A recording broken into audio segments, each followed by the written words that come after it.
Hi everyone, and welcome to another episode of Women Are the Medicine. This podcast aims to amplify the voices of women the world needs to hear. I'm your host Naz, and this is your reminder that we love you and we love you listening. So thank you so much for your support. Please subscribe, like and share to help spread the word.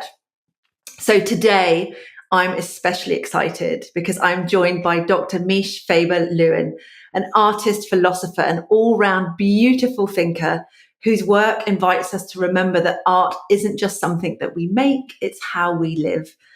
Miche grew up in Zimbabwean soil, shaped by French and Jewish roots, and her path weaves through art and food and ritual, justice and care. And amongst many, many other things, she works with white-bodied people to unlearn supremacy conditioning and helps us to reconnect to the earth, to each other, and to a deeper sense of presence. I cannot wait to dive in with her, and I cannot wait to share this wonderful human being with you. Miche, thank you so much for being with me today.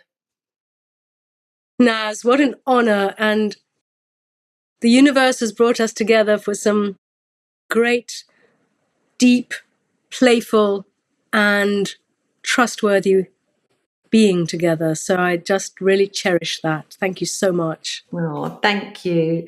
And just to say that whilst I'm sat here in Dorset and you are all over on the east of the Britons, are you Suffolk or Sussex? Suffolk. Suffolk.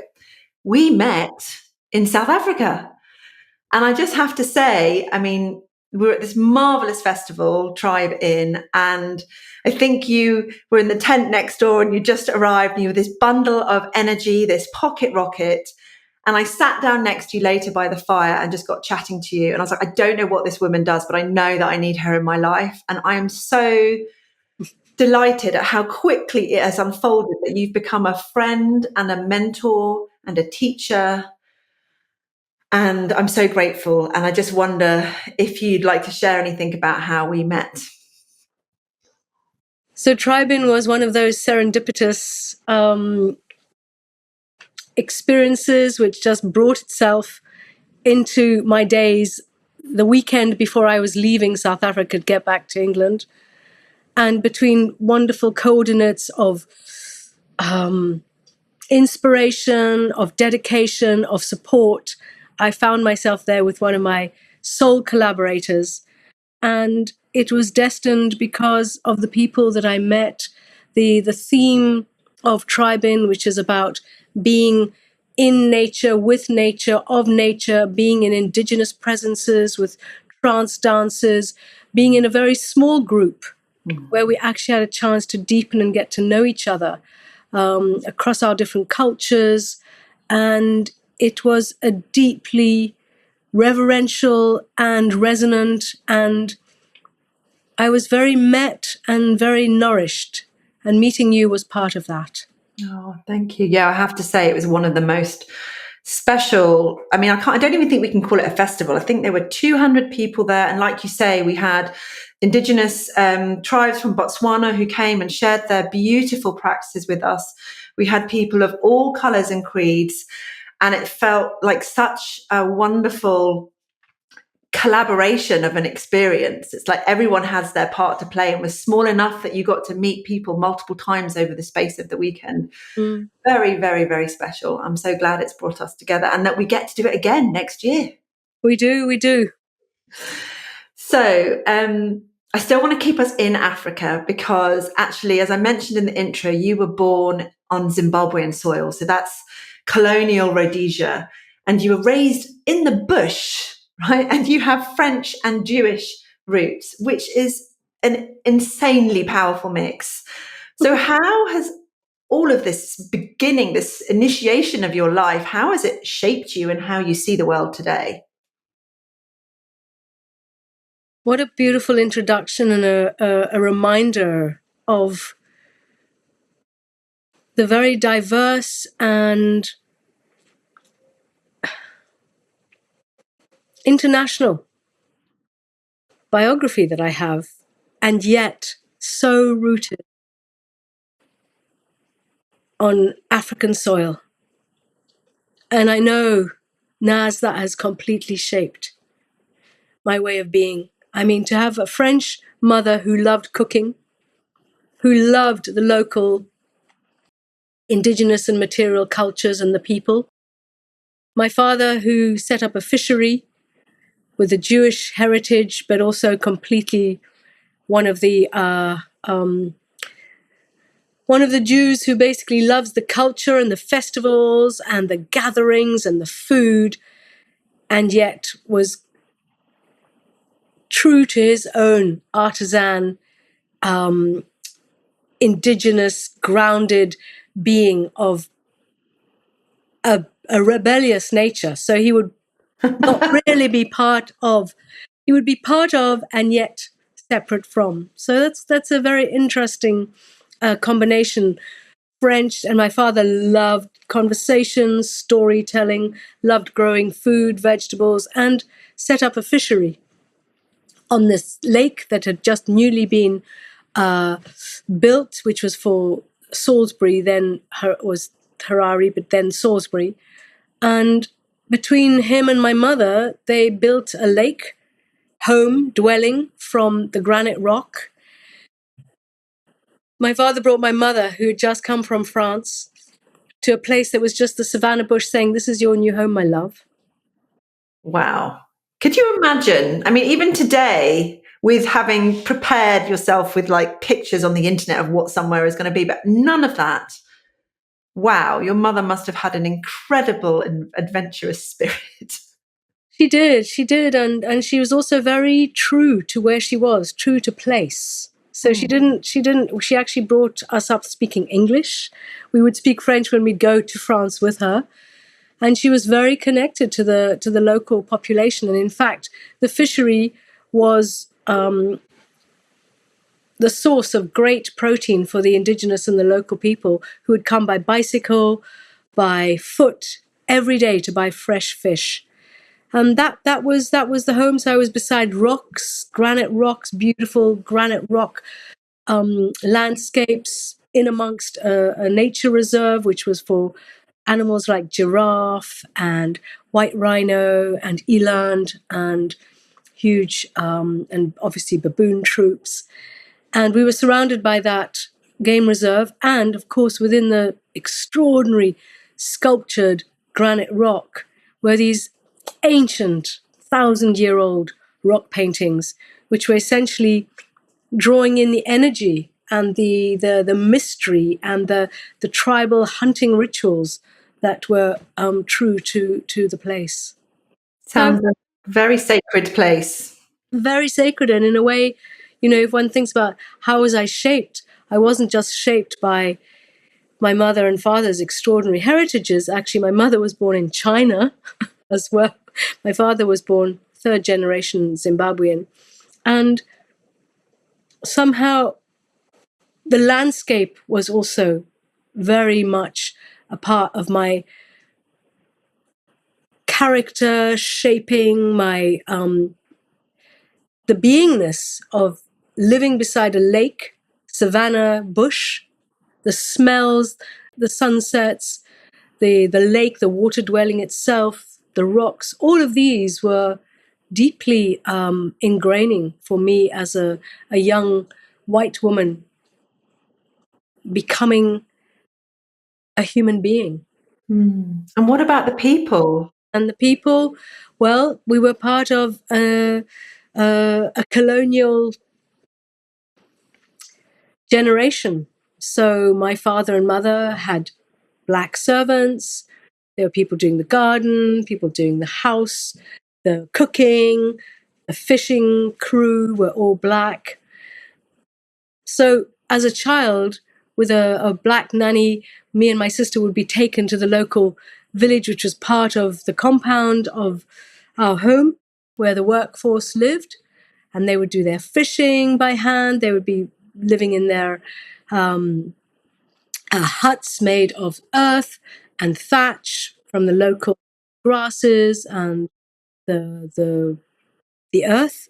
And we would go and we would play with our little young companions, who obviously have a different color at that to ourselves. But there was no in those young days, those youthful early childhood times, those differences were not in any way of any import. We were all young ones playing together. Just children. And at what point do you remember that things changed, where you started to notice that you were white and that came with certain privileges? I guess one day, probably school had something to do with it. We went to the local school, which was about 7 miles away. We would be driven there along the dirt road, the beautiful dirt road that would get flooded when there were rains. And sometimes once there was a crocodile alongside the water and the bridge, we couldn't get past it. So those are kind of part of the extraordinary visual and soul landscapes and physical landscapes. So going to school was sometimes an adventure. And then, of course, it was an all-white school. There were no black children at this school. So that would have had an impact on me coming back home as a day scholar. And somehow there were unspoken, silent,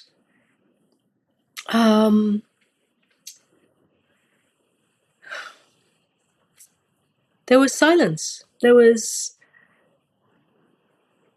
knowledge and customs, which meant that it just wasn't done. So that even though my mother was very dedicated to black majority rule and was very akin to where she was living and in touch with the communities, there was still the whiteness. There was still the privilege. We lived in the big house. We had electricity. We had food on our tables every day. We had a big garden. We had people coming to stay. We had water. We had space. And the local crew of fisherfolk had very different experiences. So it did take time. There was a television was set up in the community hall that was part of their compound, but we were in a place with different opportunities and different education. And so a lot of the colonial behaviors were very much part of my everyday life. You know, I did feel a little strange if I was taken to school by the black driver. It felt different than if I was being taken by my mum or my dad. You know, those kinds of strange little, the creeping in of how the systemic racism becomes part of a behavior and a thinking that you're not even aware of. And I became aware of these, you know, during my later years when I began doing this work, this liberation work, to discover what was inside me that I was still carrying as part of my colonial heritage. And that's a beautiful segue into this liberation work that you do. And it's really powerful with white-bodied people who want to unlearn this white body supremacy that you say, like, as you said, it's conditioning, it's inside of us. And for those who want to show up differently, we need to do the work. But what first led you to do this work for yourself? I guess becoming aware that I was a woman and a white woman. First of all, I think I became aware that I was a woman and that I was not being completely authentic and true to my own human womanness, and that my capacity for being true to who I am was very masked because of patriarchy. So first of all, I guess I came to understanding that through feminism, I was still limiting my own capacity to be free and to really inhabit a way of knowing, a way of being that was as wide-ranging, as expressive, as genuine and as powerful as how I saw my fellow men being able to show up.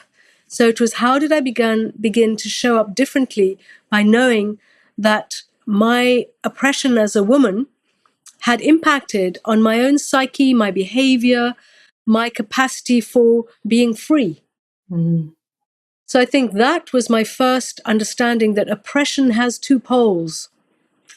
The oppressed, the person who's on the victim side and is oppressed, and the person who's on the perpetrator side and the oppressor. Knowing that each of those systems and each of those poles are not actually true to who we are as human beings. Mm-hmm. They are inculcated into us. We inherit those systems of supremacy, of disempowerment.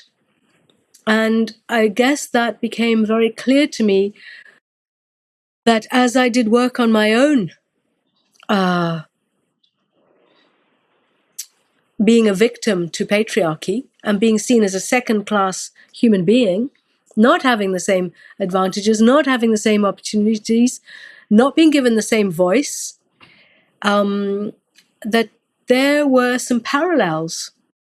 Yeah. And that when I came to working in a particular, I came to an extraordinary peer counseling process, which helped me to reevaluate that if I was in this process, in this position of being on the receiving end of oppression as a woman, if I then looked at racism, I would then see that as a white person, I was essentially inhabiting the role of the male in terms of patriarchy.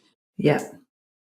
So you were able to sit in both camps in a way and then understand your role. And it is so interesting, isn't it? There's that duality always and plurality of all of these different roles that we have. Okay, that makes so much sense.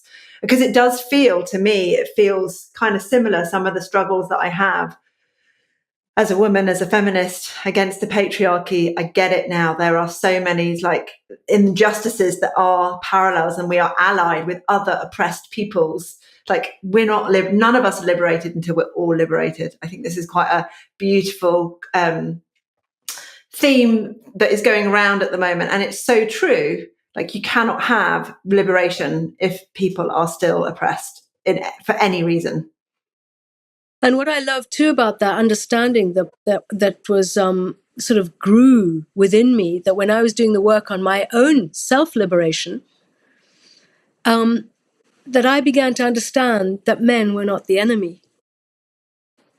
That men had to be conditioned in order to be able to essentially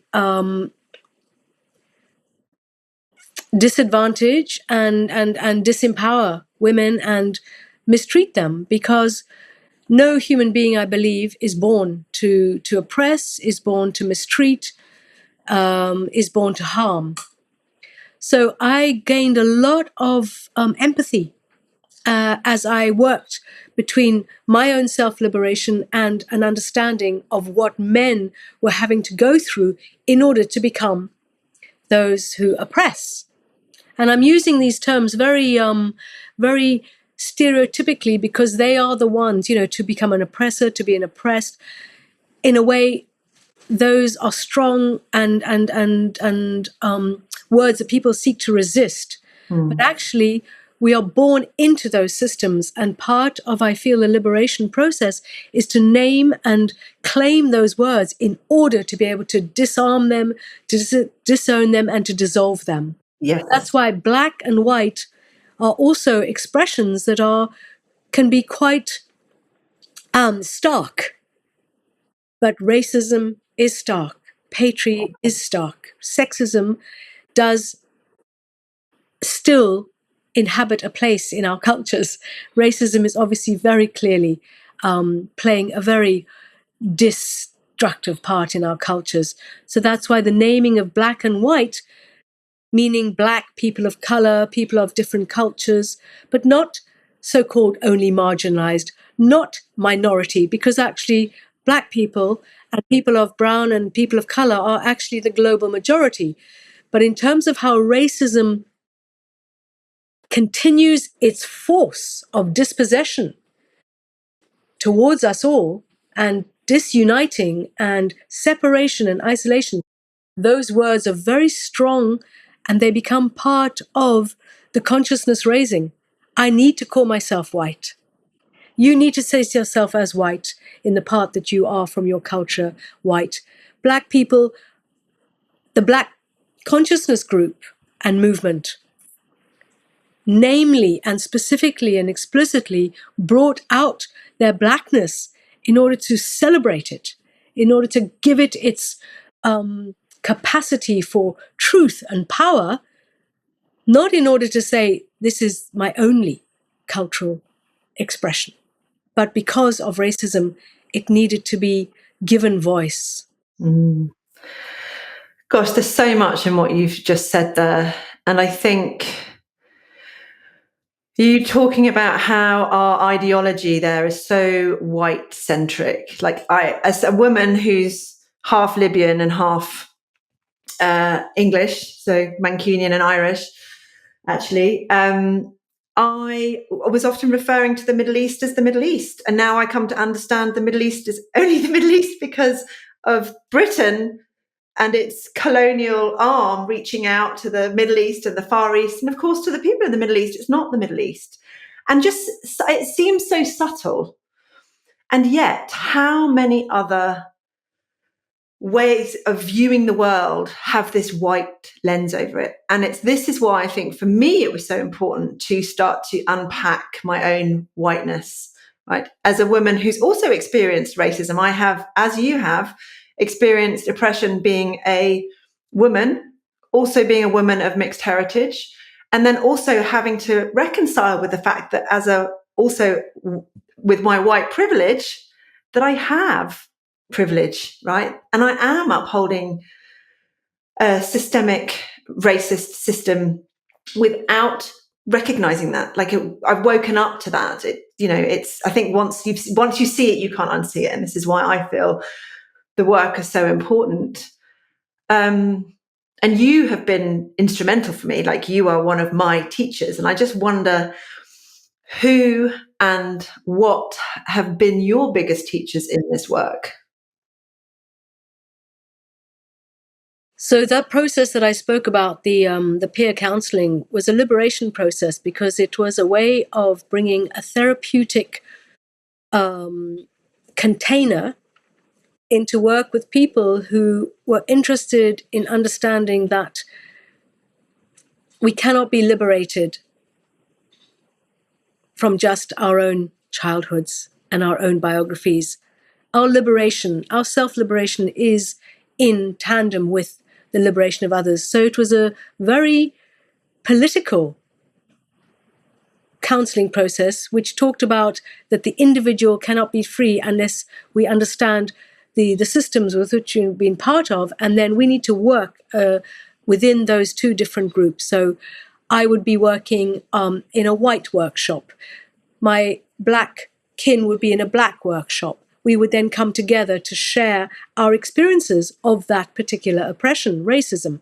I would work in a workshop with white women, with women. I'd work in a workshop with, I'd be alongside a workshop where men were working. So we would always be, in a way, interweaving that consciousness of how our own biographies were influenced by intergenerational and systemic dominant powers that we grow into. So that peer counseling was very powerful. I think for me, Zen Buddhism as well has had a deep influence on me because there's no such thing as a sense of sin. It's about suffering, and we all suffer. And I was fortunate enough to be in the presence of a socially engaged Buddhist and did a lot of cooking around him in his practices. And I think that it also helped me understand that as human beings, we are only processes. We are not caste. We are not fixed identities. So that the fluidity of identity, because we are in and of a world which is also the environment with which we flow. So that interdependence is also deeply connecting for me and deeply reassuring. And the work of Joanna Macy brought that in very strongly. She was a systems thinker. She's sadly just passed, as well as a Buddhist. And she brought the work that reconnects and worked with collective ritual on how we can come together collectively to mourn and to inactivate ourselves to do the work around what is happening with environmental justice, what we're doing to the planet, and how our relationships with our different kin who are not human have as much essence to them, and that we need to be honoring this. So those were some of my white teachers, Jung, obviously, and the idea of the shadow, and that if we don't take care and address our trauma, our hurts, we then are in the potential of projecting those hurts and traumas outward, and that's part of what countering, what othering is about, and how oppression comes to be. So those are some of my white teachers. Obviously, my mother, who was, fighting, campaigning for Black majority rule as a white woman in colonial Rhodesia. So she gave me a map as well.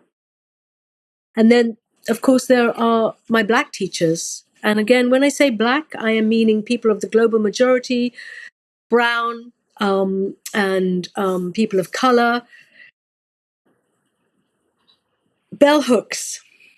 I mean, bell hooks to talk about transgression, talk about teaching ways of being where love is at the center of the teaching, and that the transgression is actually transgressing these systems of power, and that in those systems of power, in reconnecting to taking care of oneself as well, that is part of the resistance. And that I've learned a lot from many Black teachers, Nova Reed, Dr.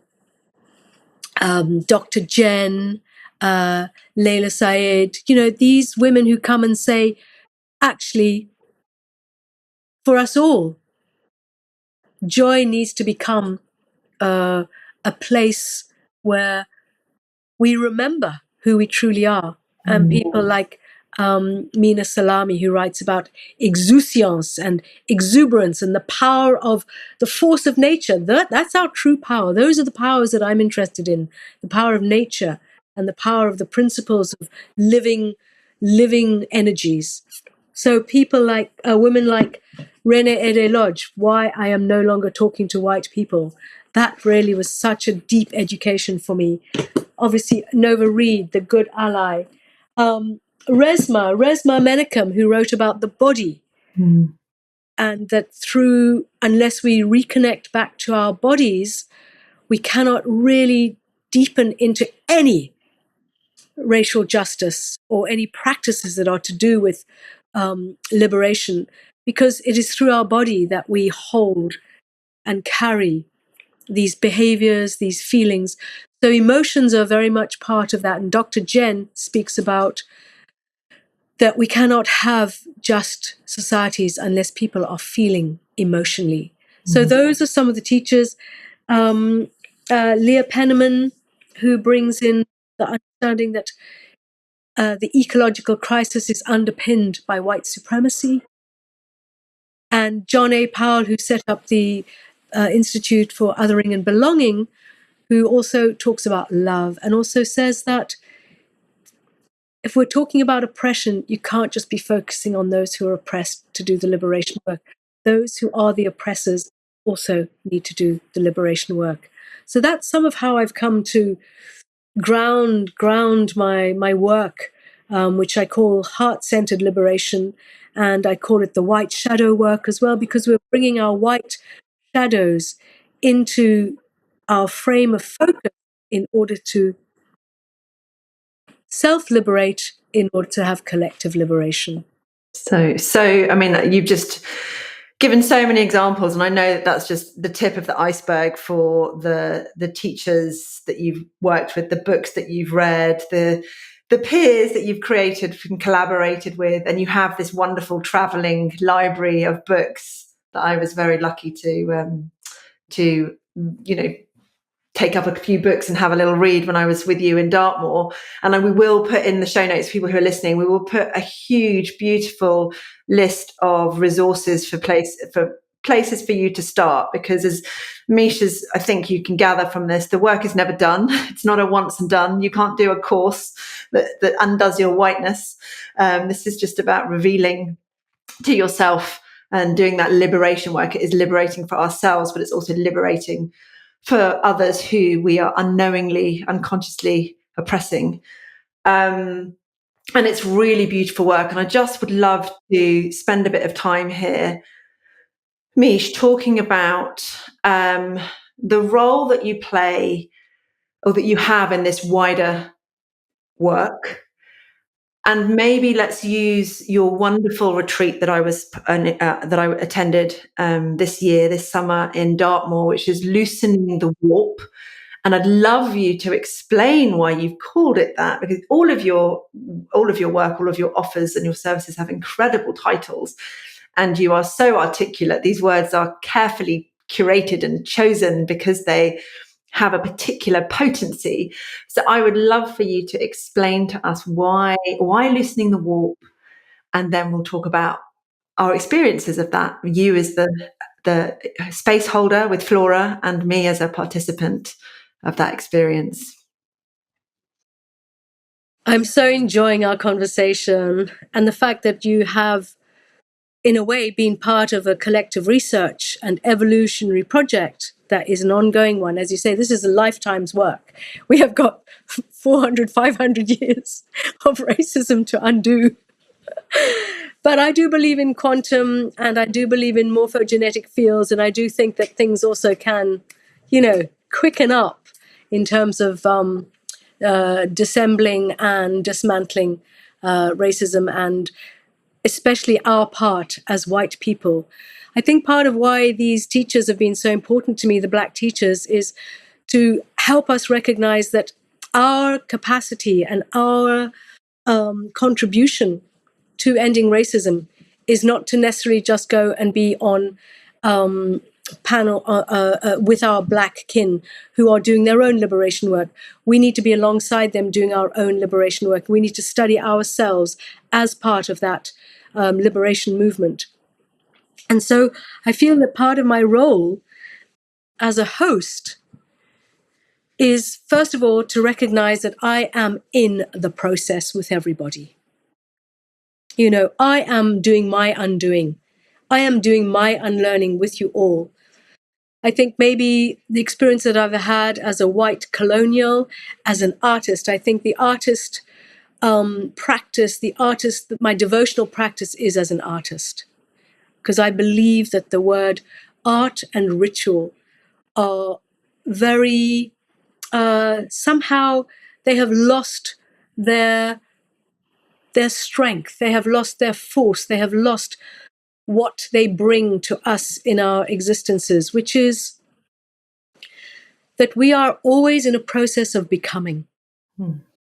We are in a flux, in a flow, in an interconnected interweaving between not only our human communities, but the spiritual realms, the invisible forces and energies, and our nature cultural kin,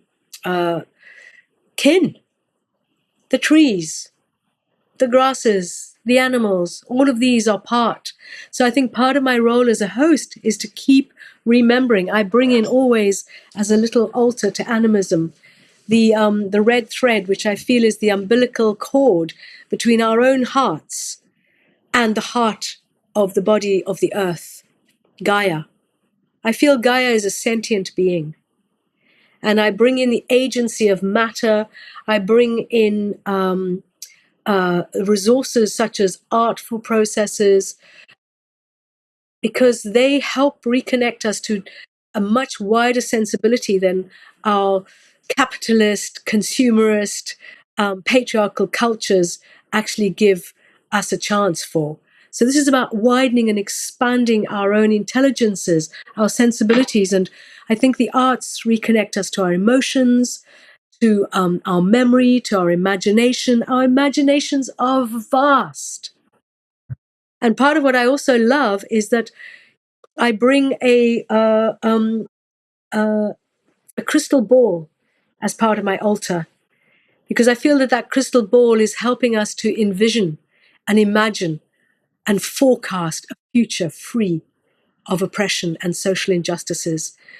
All of these different ways of creating spaces and conditions are part of what I see as my role as host. And, you know, if you come to the word hospitality and ethos, the word ethos comes from our connection to place, ete.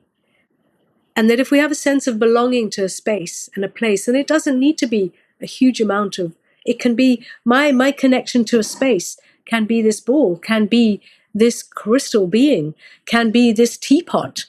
It doesn't have to be vast amounts of land, but something about hosting a space where people come to experience their own true natures. That's what I am inviting as part of this liberation work with white-bodied people. I think that the art plays a huge role in keeping us tuned into, as you say, the metaphors that we live by. So when I have loosening the warp, when I think about titles for my projects, my processes, my offerings, my events, they come out of a recognition that words have agency. They play a part. Language is palpable. So loosening the warp was that idea that as white people, we are in a social fabric. And the social fabric is imbued with structural racism. It's institutionalized. It's woven in to our organizations, our structures, our workplaces, our laws, our medicine, our medical professions, our education. So that if we're thinking about society as a fabric, the warp is what holds a fabric in place. We weave the weft into the warp. So I had the notion that if we are seeking to dismantle the structural racism with our own body minds as white people, we need to loosen the warp, which is what holds the structure of racism in place. So loosening the warp became a way of deepening into how we can be subtle and yet resourceful, because if we can't picture something, the actual action becomes much weaker. So I like to bring those particular images to us so we can picture how we are actually contributing to the change. So one of the other workshops is called Heart of Change, because we're using art and we're bringing the heart into these processes, which are hugely the dismantling of racism is such a politicized realm. The dynamite of the exchanges and the dialogues are so fractured and so fraught with fear and tension. And I'm seeking to find another way that we're bringing generosity. We're bringing other pictures, the threads, the idea that we're not just doing work on our own position and our own minds, we're doing it in company of our kin that are part of the environment. So there's something about that which is also giving a space and recognition for those who are coming to do the work, that actually it has support from a much wider realm than just our own thinking, our own biographies. And I think that's why, the work of Joseph Beuys as an artist, I'm very keen and connected to his work, because he talked about wealth. He talked about the imagination being our greatest wealth. So we're doing imaginal work in this realm of liberation work with each other. We're doing collective work, and we're working with the agency of matter. And I think that's what you experienced. Absolutely. And I'm called to sort of mention that I have a sense that why some people don't necessarily see this work as important for them is because I think there's a deeper subconscious resistance because they think this work is somehow going to be shaming of them as the oppressor. And that was not my experience of working with you, being with you. I don't even want to call it work. It was work. And it was at times, there was some shame for, certainly for myself, that was I was able to bring to certain practices that you held space for, which cannot be described in any way, shape, or form. And I think we'll never do them justice. But just to let people know who are listening that it was a deeply profound and joyful experience. But I do have this sense that people are defensive about, I'm not racist, therefore I don't need to do the work, because they don't see the system that they are upholding. And also this misunderstanding that in some way all of the work is going to be shaming and make them wrong. And let's be honest, nobody wants to be made wrong and confronted by their wrongness. And you're just to share that the way that you hold these containers is so incredibly, like, it's firm and delicate at the same time. It's like I can't describe it, but it felt very safe, right? There were a couple of us, myself included, who were of mixed heritage, and we were able to bring our white selves to the group, but also have a perspective of being on the other side. But it was the most incredible experience for me that is continuing to unfold. I'm getting braver and braver and more courageous. I'm having you on this podcast to discuss this very topic because I feel very passionate about it, even though I feel like I'm Bambi, like I've just been born into this kind of into this world, and I'm undoing things and learning and making mistakes. And it's okay to make mistakes. You know, this is the thing that I'm learning. There's a lot of scope for forgiveness when you bring this work to the fore with a lens of love. How you describe it and how your experience of loosening the warp has been brings such reassurance, and I am moved. I am moved because everything I was seeking to share and host, you did experience, and I feel very honored that you're able to articulate it so beautifully and so eloquently that it was beyond the idea of confrontation. I like to call the work invitational. And that it is because of one of my deep learning experiences that this work has come about, where I, as a white person, was shamed and blamed and defamed. And I knew that I was going to find another approach to this racial justice work, and that it needed to be coming from a place of generosity, humility, and a loving appreciation, that we would be in the witness of non-judgmental circle of people, and that we needed to do it collectively, because part of what a dominant culture, a supremacist culture does is divide and rule. It isolates, it separates, it divides. So why we come together, this is not a therapeutic one-to-one work. This is work that's done in the collective, because we each have the chance to share the places where it's hard to utter.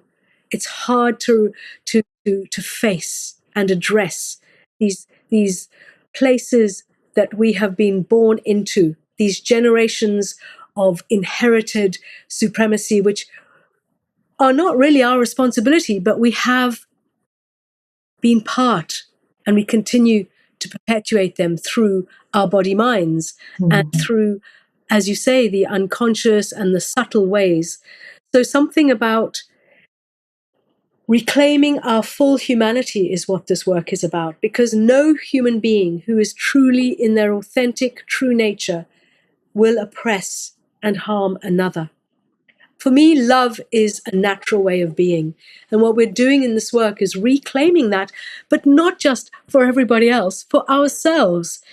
You cannot oppress another if there isn't a part of you that isn't hidden, buried, suppressed, repressed. That's why it's also known as white shadow work, because we are seeking to uncover our own shadow and bring it to the light. But in the conditions where it's received with bountiful receptivity and a resonance that everyone who is in a collective circle, even if they're sharing very different experiences, and most of them are biographical, very little of those experiences were about how you are being racist. They were about how you have received racism, how you've received your own white body supremacy, what your particular culture, your generation, your biography, your family have brought into your life that you hadn't ever questioned. So it gives you a chance, it gives us all a chance to open up and surface feelings, behaviors, experiences, memories that we might not have been given a chance to explore.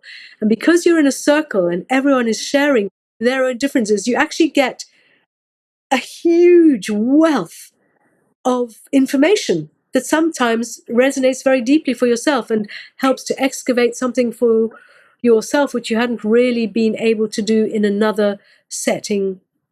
And I think, as you say, nobody grows by being condemned. No. It is incredible work, and I will make sure that we pop into the show notes details for Loosening the Warp 2026, if that is your next experience. I do just want to touch on, because it was so joyful, and one of the reasons that it was so joyful is that you did a session around food and decolonizing food. And as someone who's a massive foodie and loves, for me, food is love. Coming from a Libyan background, you love someone, you feed them. What's the connection between food and ritual and this work?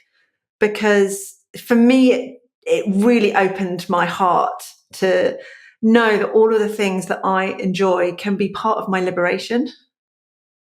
I think that's why I love to call these justice practices. I call the work, I call the art and ritual practices that I bring into heart-centered liberation justice practices. And they are justice practices for the everyday, because we need to be dismantling white body supremacy every single day, not just in some protest or campaign or activism, but in our daily, everyday domestic lives, in our relationships with people, and with our families and in our workplaces.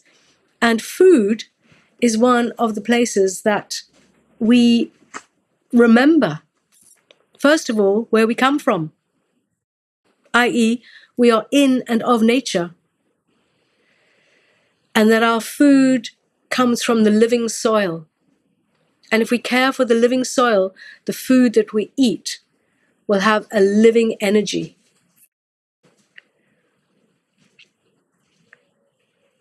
The simplicity of what it means to decolonize a food system is, first of all, to know that you're eating food that isn't harming another human being who's either having to spray it and wear protective clothing, or pick highly chemicalized foods which will then affect their own body and their own health.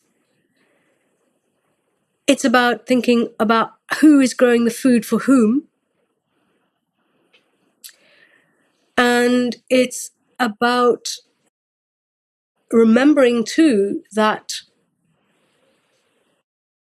if we are eating food that we don't know the source of that food, somewhere there will be a disconnect. We're disconnecting from ourselves, we're disconnecting from nature, the farming systems, the farming lands. So there's something about becoming conscious, and this liberation work is all about becoming conscious.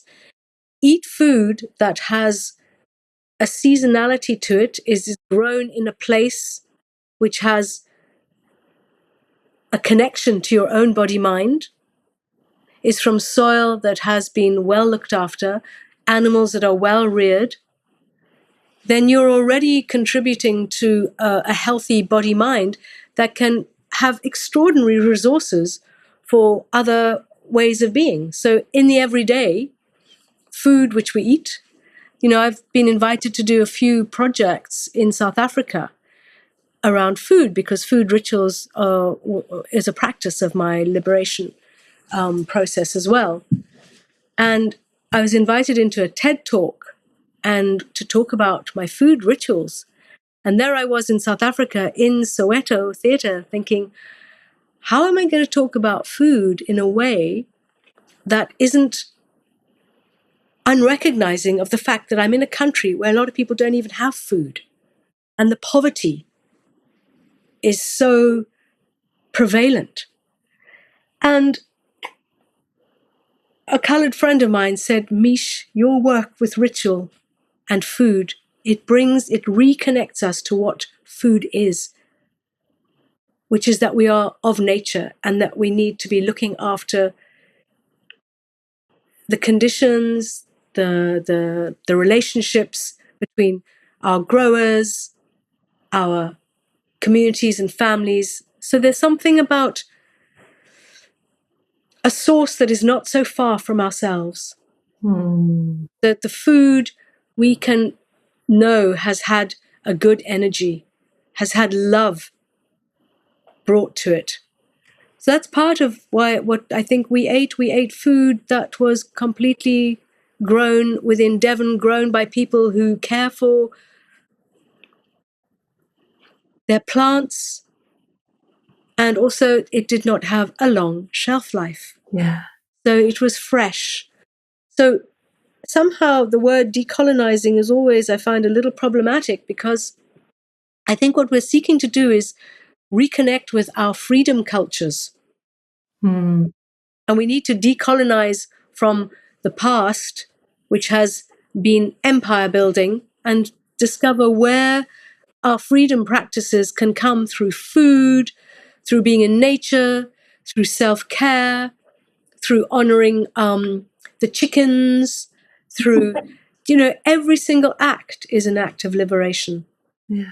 It sounds to me like what you're describing there is returning to a sense of village, where you would have certain people someone would grow the tomatoes and someone would grow the wheat and someone would raise the animals. And then when an animal was slaughtered, there might be a ritual of feasting or making sausages or making things together.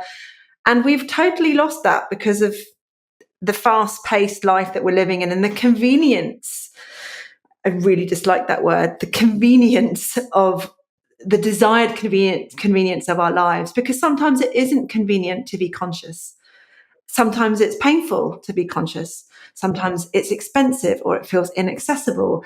And yet, if we can keep returning to what you were able to bring to me from Loosening the Warp, was a reimagining of what the world could look like if it was fair and equitable and everyone was free, was liberated. And it's like the price is worth it if I'm taking a small, minute step towards that world that I've reimagined. But yeah, I just wanted to share that because it sounded like the return to a system that existed before, modern capitalism. I think, what we mustn't forget is that racism and capitalism go hand in hand. And what we're needing to do is reconnect to cooperative and co-created ways of being with each other, and reclaiming what it means to be a human being in relationship to our whole interdependence. And that's essentially what heart-centered liberation is about, is remembering, reconnecting to the source of our own benign power and integrity and dignity as white-bodied people whose cultures also have extraordinary richness and have brought so much to our cultures. What we're seeking to undo is the supremacist part of those cultures. So part of heart-centered liberation is also in celebration of how we come to being the human that we are. And that's also, as you say, we're not here to be shaming and blaming each other. We're here to be resourcing ourselves and connecting with each other, because we also have lost our ways of being in indigenous ritual, tribal traditions. And we've lost our song. We've lost our storytelling.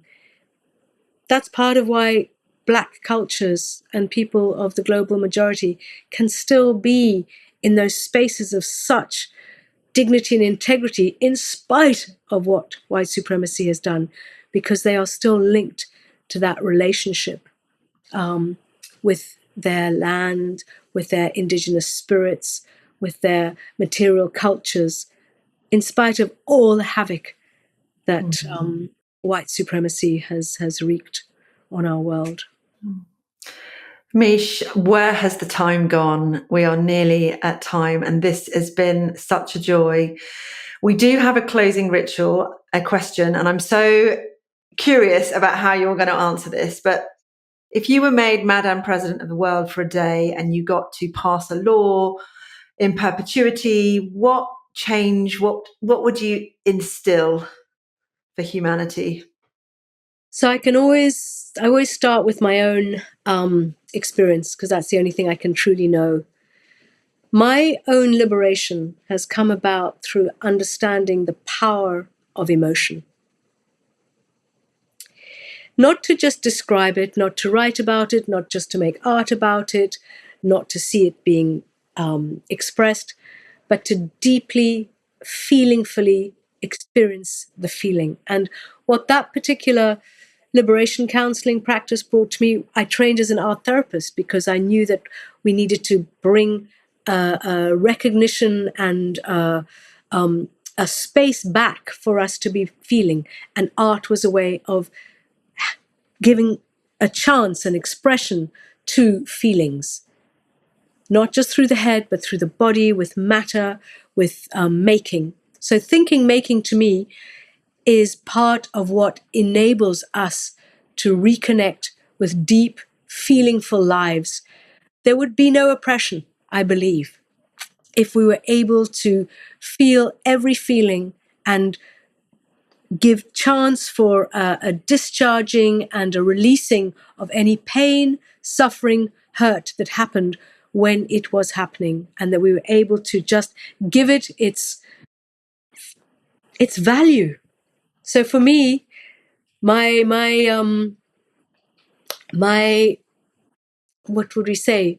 My code of conduct would be to invite, as there is the call to prayer 5 times a day in some of our cultures, where there is a recognition, you stop doing everything and you go and you be with a group of others and you kneel down, or you are just with. So mine would be a call to feeling. And wherever you were, you would just turn to the person you were with, or to a rock, or to a tree, or to your pet, and just share, how are you feeling in that moment? Feelings are such a deeply reverential expression of who we are as human beings, and we have learned to repress them, shut them down, and that's why we still have dehumanized practices such as oppression and racism. So feeling the feelings and knowing that they have a political part to play in reconnecting to ourselves.